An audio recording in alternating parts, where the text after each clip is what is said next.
Dalam video ini, Cikgu akan terangkan bab 12 pengendalian data, yaitu subtopik 12.1.2, data kategori, data numerik dan juga jadual kekerapan.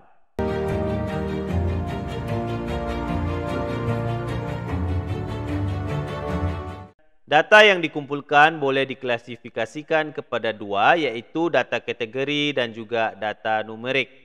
Berikut merupakan perbezaan antara data kategori dan juga data numerik. Okey, untuk data kategori, ianya adalah berdasarkan ciri-ciri tertentu, manakala data numerik pula berdasarkan kepada kuantiti.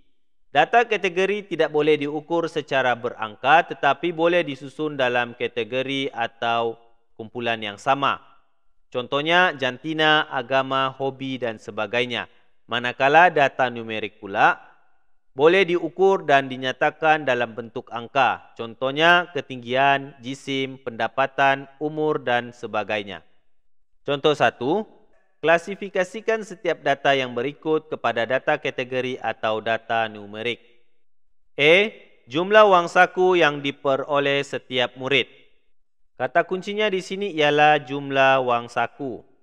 Jumlah wang saku merujuk kepada unit yang dinyatakan dalam bentuk angka. Maka data ini merupakan data numerik. Yang kedua, tekanan darah pesakit-pesakit di sebuah hospital. Kata kuncinya ialah tekanan darah. Tekanan darah juga merupakan unit yang boleh dinyatakan dalam bentuk angka. Maka data ini juga merupakan data numerik. Seterusnya, jenis darah sekumpulan murid. Kata kuncinya adalah jenis darah. Jenis darah merujuk kepada kategori ataupun ciri-ciri tertentu. Maka data ini ialah data kategori. Seterusnya, sukan kegemaran murid 2 kreatif. Kata kuncinya ialah sukan kegemaran. Maka data ini juga ialah data kategori. Seterusnya, untuk data numerik, terdapat dua jenis data numerik, iaitu data diskret dan juga data selanjar. Data diskret diperoleh secara membilang ataupun mengira. Contohnya, bilangan murid di dalam sebuah kelas ialah 30 orang. Seterusnya, data selanjar diperoleh secara mengukur atau menyukat. Contohnya, tinggi murid 2 bestari ialah 145 cm, 150 cm, 162 cm dan sebagainya. Maka data selanjar ini kita perolehi dengan mengukur ataupun menyukat. Sedangkan data diskret tadi kita perolehi dengan cara membilang ataupun mengira. Contoh 2. Nyatakan sama ada setiap data numerik yang berikut ialah data diskret atau data selanjar. A. Bilangan kad di dalam sebuah kotak. Bilangan kad kita perlu hitung, maka data ini ialah data diskret. B.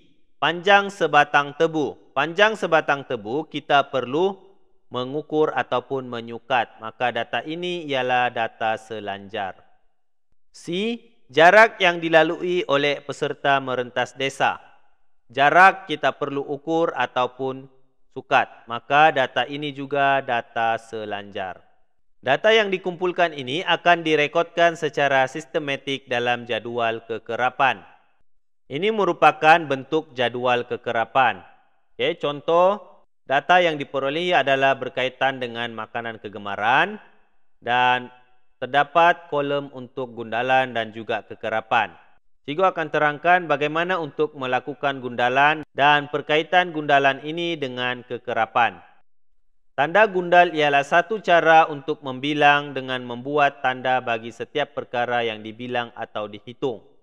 Okay, contohnya nasi lemak, gundalannya ialah 5, bermaksud terdapat 5 orang murid yang menggemari makanan nasi lemak.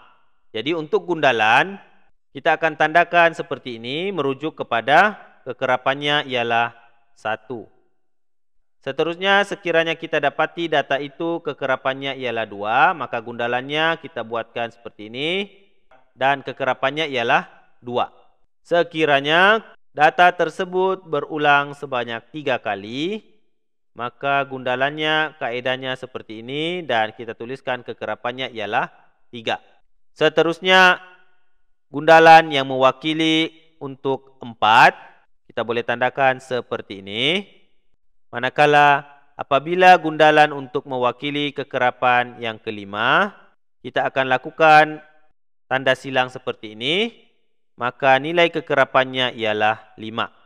Begitu juga seterusnya apabila 6, kita akan buat dahulu gundalan untuk 5 dan kemudian buat gundalan yang baharu yaitu untuk yang ke-6. Oke, jadi setiap 5 gundalan tersebut kita akan lakukan seperti ini, yaitu 4 garisan itu kemudian kita akan buat 1 garis melintang. Contoh 3, data di sebelah menunjukkan saiz seluar yang dicatatkan oleh seorang peniaga semasa menyemak stoknya. Organisasikan data itu dengan membina jadual kekerapan. Untuk membina jadual kekerapan, maka kita akan buat 3 kolom. Yang pertama ialah saiz seluar, iaitu data yang berkaitan, dan kemudian gundalan, seterusnya kekerapan. Untuk saiz seluar, kita akan lihat berdasarkan saiz seluar yang telah dicatatkan, yaitu saiz S, M, L, dan juga XL. Kemudian kita akan lakukan gundalan bagi set data ini.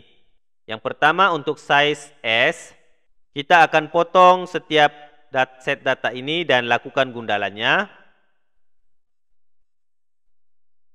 Gundalan yang ketiga, gundalan yang keempat, dan kemudian gundalan yang kelima, kita akan lakukan garisan menyilang seperti yang cikgu terangkan tadi. Seterusnya gundalan yang keenam, dan lakukan lagi gundalan yang seterusnya setiap kali kita temukan set data yang sama.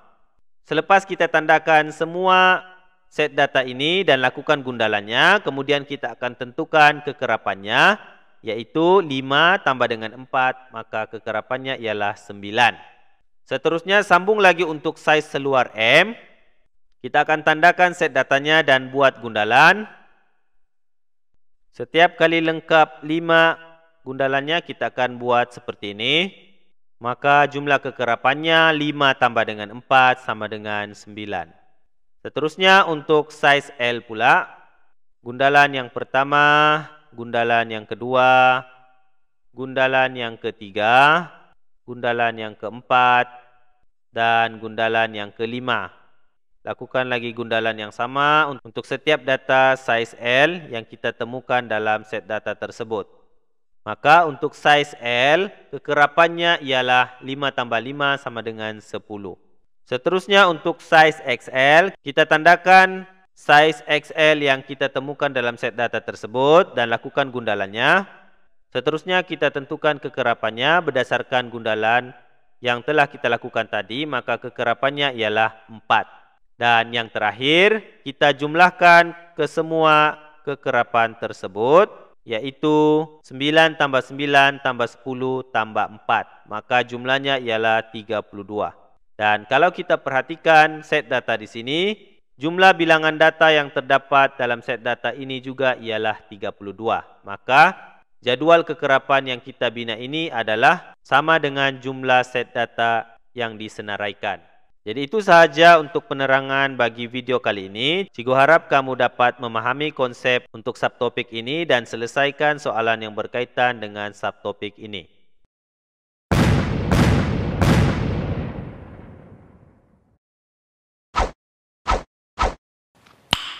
Nice.